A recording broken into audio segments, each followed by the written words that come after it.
Magandang hapon ulit sa iyo, Idol.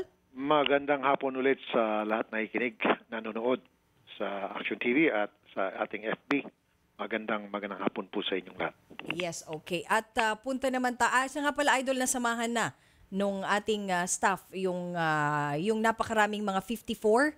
Yes. Alam mo, hanga ko rito kay ASEC Joji. Oo. Napakabilis umaksyon. Ganito Si ASEC dapat ang Joji mga taga-gobyerno natin. Kay Kaya Ma'am Joji Aragon. Makamasa, makamanggagawa, Correct. makatao. Itong si ASEC Joji. Correct. Pero mo ngayon mismo, magpapadala siya. Sanay kasi tayo na, sige, papuntahin dito and then I-schedule pa. schedule natin. Oo, ganun. Itong si ASEC Joji, ngayon na. As in, right then and there. Oh, hindi na patatagalin ngayon na mismo. Magpapadala siya ng kanyang mga tauhan para inspeksyonin on-site yung kumpanya. Correct. Ganon. Palakpakan mo rin. Ganon dapat ang mga taga-gobyerno. Ganon ang gusto ni President Duterte. Oo nga. Oo, yan ang Diba? kailangan natin na opisyon Ganon, talaga sa action. ganyan. Oo. Diba? Wala nang red tape pa na mag-antay-antay pa ng ilang araw, appointment pa kay ASEC Joji today. Oo. Padala na agad ang inspektor. Mabuhay ka, ASEC Joji Aragon, Madam. Thank you po. Thank you po.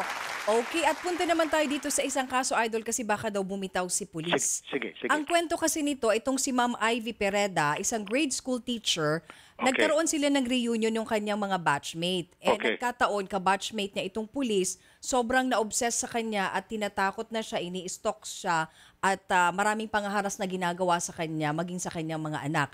Sige po, Ma'am, magandang hapon. Ma'am Ivy, magandang hapon po sa inyo. Magandang hapon din po. Naikwento na po sa akin yan ni Odette bago po nasabi ni Ninya. So, ngayon po itong si pulis, sinaharas na po kayo. Pati maging sa Facebook, sinisiraan po kayo, tama? Oho. Kasi ano pangalan po ni pulis, ma'am? PO3 Hector Cardinales. Hector Cardinales. Oho. Okay, pero nasabihan niyo po siya na hindi niyo po gusto na itong mga pinanggagawa niya. Actually Pinahinto po, niyo na. maayos ko siyang pinakiusapan. Opo. Kinausap ko rin siya. Nasabi ko, tantanan niya na ako. Opo. Sabi ko, ano ba naman yung harapin niya na lang kung anong buhay meron siya. Okay. Kasi ako, nananahimik na rin naman ako eh. Okay. Kumbaga, parang umattend ako ng mga reunion, umaattend ako ng mga batch gathering, pero hindi ko intention na ganito kauwian.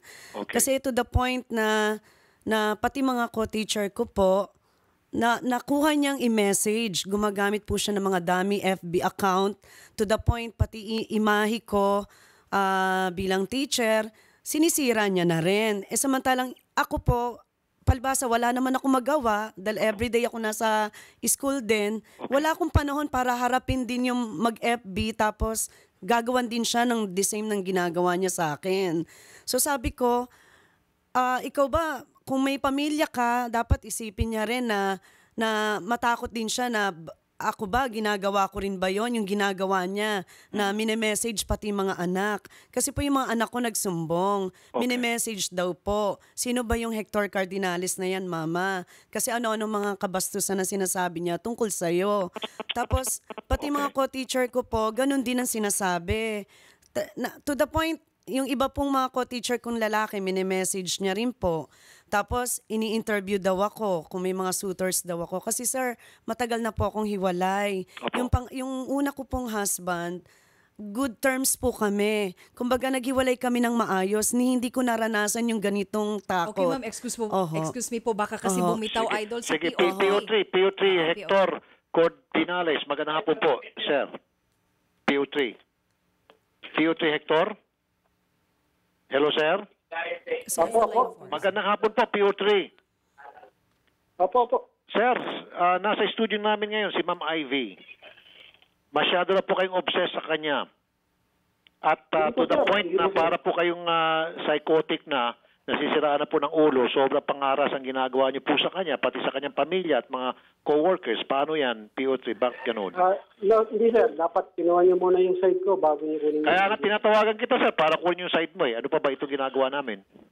Sir, may accusation kagad sa akin, sir. Sige po, sabihin niyo po yung inyong sagot doon po sa mga allegations against you. Hindi po totoong obsessed ako, sir. Kung hindi ka obsessed sa kanya, bakit pati yung kanyang mga anak at kanyang mga co-workers ay nadadamay dito sa pang-haras mo? Hindi ako, sir. Yung asawa ko nag-chat-chat dyan, sir. Pati miss. Yung misis mo Yes, sir. Yes, sir. ang gumagawa ng harassment. Yes, sir. Yes, sir. Sir, live ba tayo, sir? Kasi Live po tayo, sir. Kasi live po si ma'am eh. Live po si Miss Ivy. Kaya dapat live din ang sagot mo. Hindi naman pwedeng siya ay live tapos ikaw ay patago ang sagot mo. Hindi, sir. Ang ganito, sir eh. Ano pa? Girlfriend ko yan, sir, ng 4 na taon. Okay. Oo. Sir, alam din ng asawa ko, sir, na kami, siyempre, kinukulit din siya ng Huwag asawa kang ko. pretending. Okay. Sandali lamang po ha. Ma'am Ivy, sabi niya hindi raw po siya obsessed sa inyo at alam daw po na misis niya na meron daw kayong relasyon dati at misis daw niya po ang nangaral. Sir, Hindi raw po siya. ang dami pong mga naging babae niyan sa buhay. Nakausap ko rin po yung mga naging ex-girlfriend niya. Iisa po ang ginagawa niya na pagme-message. To the point na nandun yung may nakalib-in din siya na may nakalib-in po siya na babaeng adik na to the point pinoprotektahan niya po yan. Tapos ngayon nagkikita rin po sila. Kumbaga, marami pong tinatago siya na lingid sa kaalaman po. Ma'am, tanong ko lang ho, para maging patas din po, para wala masabi din po si PO3 Cordinales. Ang kanya ho kasi ang depensa, yun daw po mga pangaharas sa social media, sa inyong mga anak at sa mga co-workers, ay kagagawan daw po ng kanyang misis at hindi raw po siya. Siya po ang may gawa. Bakit niyo po nasabi na siya? Kasi po, nagsumbong din yung mga co-teacher ko. Sabi nila, iisa yung message na ginagawa. Iisa yung message ng flow, ng pagiging interest sa'yo. Tinatanong kung may suitor ka. Tapos yung mga messages niya po sa mga co-teacher kong lalaki, Sir, ikaw ba nanligaw ka kay Miss Ivy? Ganyan-ganyan po. So marami... Parang yung nagsiselos. Lahat po ng FB friends ko, kaya ko napilitan ako i-hide, lahat po ng karamihan dyan, nagsumbong din sa akin. Na sabi nila, sino tong nagme-message Okay, sige, sa ma'am. amin? Okay, kuha ko na. PO3.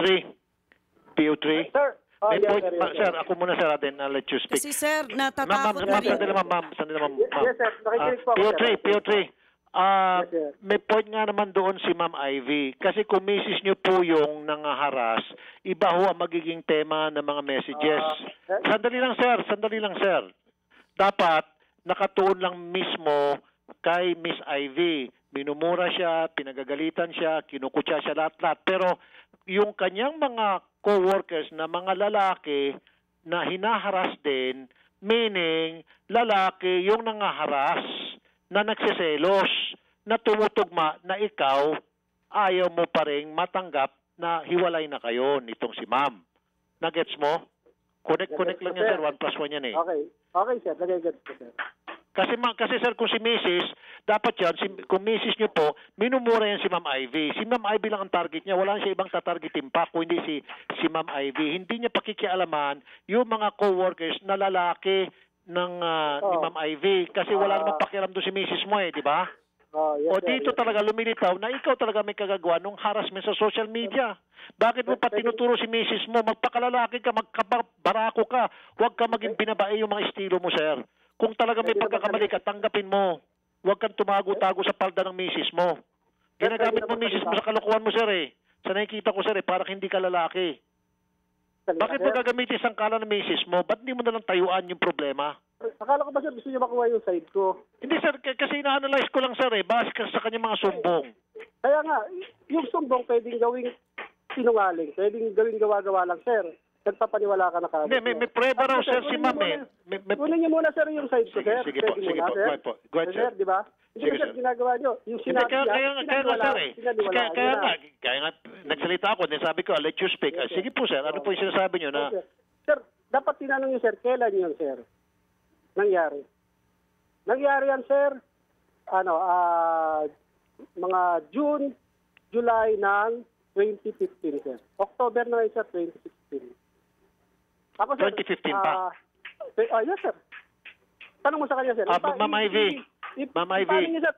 Sandali. Sir, Ma'am Ivy. kasi Ma'am, po ma'am, Yung Ma'am, pamangkin ako lang po kong magtatanong. lalaki. Ma'am, Oo. please, kayo po pumunta sa amin. Kaya Oo. dapat po, ako may karapatan magtatanong muna. Ma'am Ivy, ano po, mawalang galang na. Opo. Ma'am Ivy, kailan ba ho yung nangyaring huling pangharas? Kasi po, nung Ma'am last Ivy, time, kailan po huling nangyaring pangharas? ito po, nag-trespassing po siya sa bahay ng walang pangalan. Ma'am, kasi ginamit niyo po dahil pagsumbong sa amin.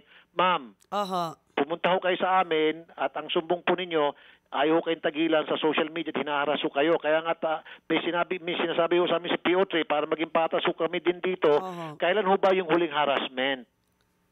Bali po last year. Last Last year po, year. oho. Okay, kung last year ma'am, bakit ngayon lang po kayo nagsusumbong? Hindi po. May lately pong nagsusumbong sa akin ng mga pamangkin ko na may nagme-message pong Cardinales sa kanila.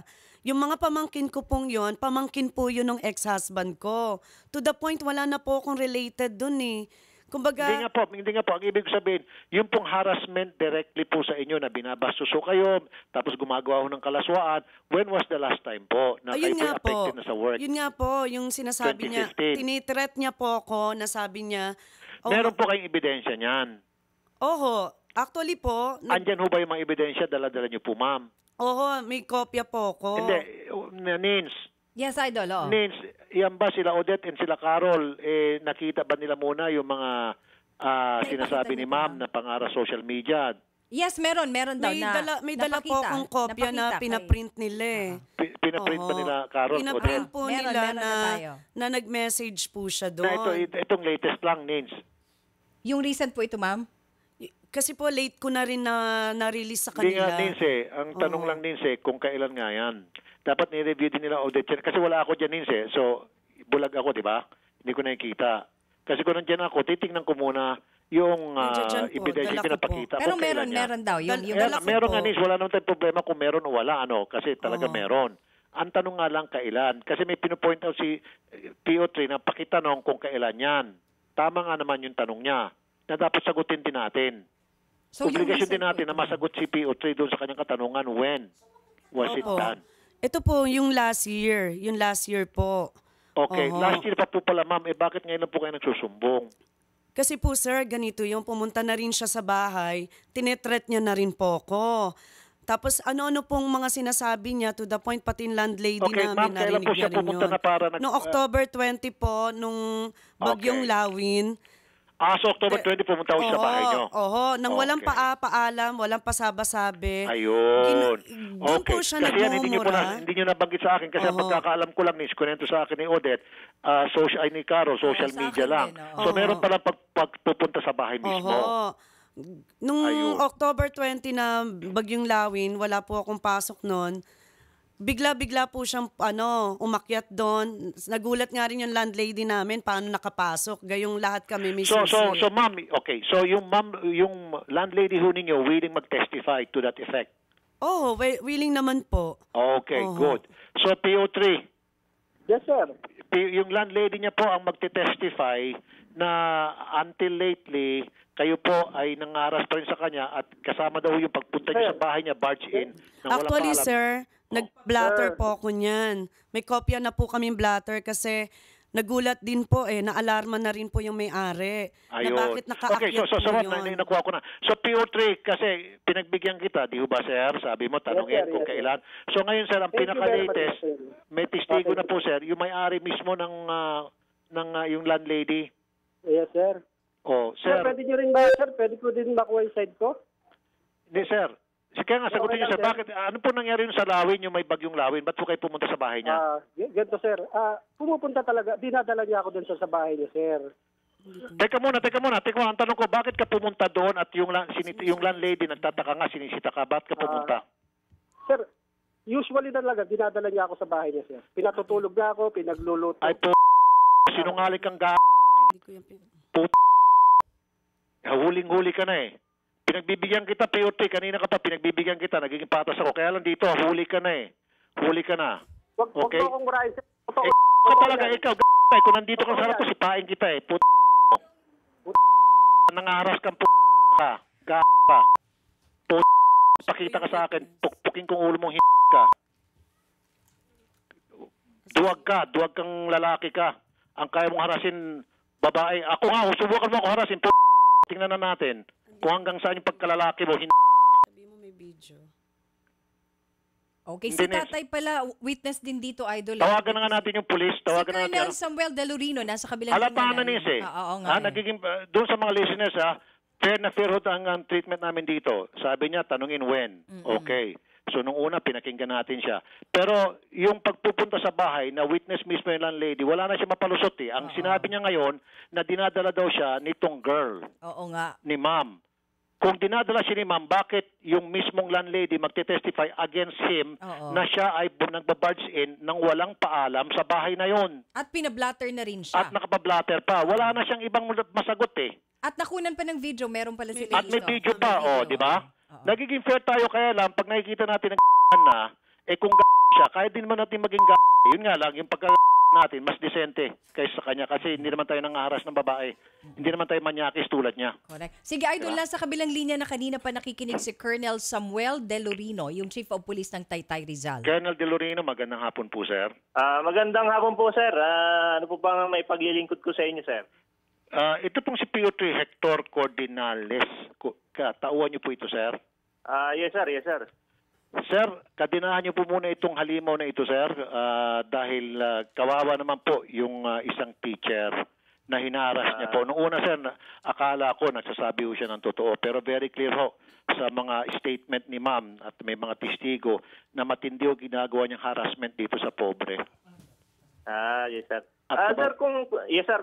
Kung ano po, sir, kung may demanda po si ma'am, meron naman po kaming investigation section dito sa PPO na yun ay pwede pong mag-imbestiga sa mga bagay niyan. Pwede po siya magsumbong doon, ma'am. At Okay, hindi. I know, sir. Yung sa investigation kami na bahala, sir, doon sa kaso. Ano po? Yung, yes, sir, hello, yes, sir. ang gusto namin mangyari for the meantime, baka pwede hong pagsabihan nyo siya na itigil niya muna yon or else. Di ba? Ang mangyayari ho kasi, sir, sasamahan po namin dyan si ma'am, kasama yung mga testigo, na kasi nakablatter na ho ito, sir, sa barangay. Ano po? Yes, Now, sir, ang yes, next sir. move ho namin, magsa-file ho siya ng kaso sa korte at magpa-file din ng kaso sa inyo, sir. Okay? Sasamahan po namin yes, sa sir. inyo. Yes, sir. Yes, sir. Yes, Now, after that na siya ho'y makapag-fill up ng formal complaint, sinasabi po yung ginagawang harassment itong ni PO3, baka pwede ho, sir, ninyo mapagsabihan si PO3 na itigil mo na itong pangaharas dito kay Ma'am Ivy. Alam ko, sir, kayang-kaya niyong gawin yan. Meron po yes, sir. Bilang under po siya, ayun po ang gagawin ko at sabihan ko po siya kung meron siyang ginagawang masama. At kailangan po natin pagsabihan, sir. Ayun po ang gagawin natin. Yes, sir. Yes, sir. Tama. Salamat po, sir. At isa pa, sir, isa pang akin pong suggestion lamang, ano po, sir. Baka pwede ho natin, sir, ipa-drug test tong taong ito. Mukhang addict po ito sa aking palagay. Sir, lahat po dito sa PPO, sir, na-drug test na po tayo lahat, sir. Okay. Na-drug test na po tayo, sir. Dito po sa Taytay, sir, negative po lahat ang pulis natin, sir. Okay. Nasasabi ko lang yan kasi, sir, yung isa pong normal na tao, hindi po gagawin yung mga pinanggagawa niya, sir, yung magbabarge in ka sa bahay ng may bahay, sa bahay ng isang friend mo. Sige, sir. At hayaan po ninyo, pagsasabihan ko po yung aking pulis bilang hepe niya. Sige po, Colonel. Ganun na lamang po. Maraming salamat po, Colonel. Sasamahan po namin dyan si ma'am sa inyo pong tanggapan. Maraming salamat, sir. Salamat po. God bless po, Colonel. Thank you po. Opo. So, Nins, Yes, Idol. sasamahan natin sa korte. Okay. Sa korte na. Magsasampa ng kaso sa korte si ma'am. And then, sasamahan din natin admin case dyan kay COP na para magsusumbong si ma'am kay COP at si COP pagsasabihan itong si PO3 at kapag nakita nga talagang may probable cause na para siya ay maparusahan admin, yun, pwede siyang suspindihin, pwede siyang disarmahan. In fact, pwede nga na siya disarmahan ninsi. Kaya nga eh. At saka nakita ko yung video, hinahablot pa pala yung kaya talagang kumbaga siya ang nag-barge in. Kita mo? Bahay. Nakita ko yung Kita video. mo? Sir Tulpo, Kasama pa yung tatay. Hello, sir. sisingit na po ako. Yes, sir. Ninervyos ako, may sakit ako eh. Naintindihan ko po yan, sir. Nung pumasok ko sa napilitang makunan ko yung mabait na pulis na yan eh. Talagang walang yaho yan. Dala ng pangnanako dyan, pati ako nadamay ho. Nagkaroon na ako ng sakit eh. Opo. Saan lugar ulit to Nins? Sa Anong Taytay Rizal. sa Rizal? Hindi, tiga Ay, Bikutan po kami. Sa Bikutan po kayo Sa bahay po sinugod, ng pero anak ito, ko. pulis ng Taytay. Hindi, pero saan nangyari? Sa Bikutan? Bikutan Sa po, Bikutan, sa bahay ng So, anak sino ko. daw idol reporter, sasama kami ng bahala? Okay, ganito Nins, kung Bikutan yan, jurisdiction ng Bikutan, idiretso mo kay Jan Agbayalde. O sige, kay NCRPO Chief. Yes. Tapos ngayon si Colonel, sorry nakalimutan ang pangalan ni Colonel yung kausap natin. Colonel Delurino. Si Colonel De Lorino, kaibigan din natin 'yan. At saka si General Agbayalde, iharap natin si Ma'am Ivy kasamang reporter. Okay. Sige. Okay, then ipatatawag yan si PO3 Cordinales. Sige. Okay? And then magbibigay instruction niya si General Agbayalde para i-secure yung tirahan ni Ma'am. Sige, okay. Siyempre, although okay naman si Colonel De Lorino, mabait naman, okay naman kausap. Pero iba talaga yon pag manggagaling sa kataas-taasan na para pagsabihin yung kapulisan doon na i-secure niyo yung bahay ni Ma'am Ivy, make sure na wala nang mangyaring ganitong insidente. Kasi sir, yes, actually ma'am. po, Yes, ma'am. kaya po ako ilang araw na rin absent. Opo. Nagte-threat po kasi siya sa akin. Yung huling punta niya po, sabi niya, antay mo kung anong gagawin ko sa'yo sa school mo. Antay Kita mo mo. dahil babalikan kita, hindi pa tayo tapos. Kita Kaya mo. doon po ako natakot. Sige ma'am, 2 days na po akong sasamahan po absent. namin kayo sa NCRPO at doon ho ipatatawag po si Colonel De Lorino. Mag-uusap po si General Agbayalde sa Colonel De Lorino. Pagpaplanuhin po nila kung paano po yung gagawin nilang pagdidisiplina rito kay Cordinales. Kasi At sir, yung gusto mga ko na rin paano protektahan kayo. matigil. Yung pagme-message niya ng kung ano-ano pa po sa mga kamag-anakan ng ex-husband ko. Kasi po nananahimik na rin sila. Kumbaga, hindi na dapat Kumbaga, kahit yung mga kasamahan ko po, sabi nila, bakit hindi siya matigil na mag-message pa doon? Kumbaga, hindi ba niya naiisip kung anong consequences? I know. Naniniwala na po ako sa inyo, ma'am. Kasi kanina hindi ko nakikita.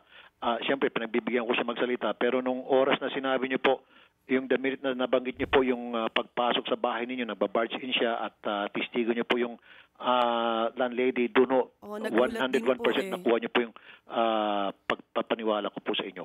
Okay. Nagulat So, din sino ako. idol lang sasamang reporter daw? Sino bang available? Um, Bukas na bukas siguro, first thing. Oo. Sige, si Jana kasi siya na ang nag-pull out dun sa mga maraming sasamahan. Siguro Si Amy na lang, si Amy. na lang. Okay, si Amy. First thing Okay. tomorrow, sabi mo kay Amy, maaga siya pumasok. Okay, sige. Sir, idol. ano po Copy. kayang pangahawakan kong assurance na hindi na po ako bobeltahan niya na nagte-threat pa rin? Kaya nga po, ang lalapitan po kasi natin, kataas-taasan po sa NCRPO. Si General Agbayalde po, ma'am, siya po yung NCRPO chief. Okay? So, yung assurance po galing kay General Agbayalde plus assurance po sa chief of police po nung lugar ninyo, yan po ay malaki na hong pangahawakan niyo pong seguridad na kayo ho'y magiging safe at hindi na ho kayo maaras nitong taong ito. Kasi Kaya po, po, first thing in the morning, ma'am, sasamahan po namin kayo Apo. kay General Agbayalde sa Bikutan po mismo, sa tanggapan po General Agbayalde. sige po. Salamat Okay? po, idol. So first thing in the morning po, ma'am. Sige, Nins, first thing in the morning, Yes, maaga-maaga. copy Ha? na. Okay, copy. Sige po. Alright. Salamat po, Ma'am Salamat Ivy, sa po. pagpunta. Magandang hapon po, ma'am. Salamat Thank you rin, po, Sir sir. Tulfo. Thank you po. Thank you po, Salamat thank you po. Thank you, Idol. At babalik ulit tayo. Sa radyo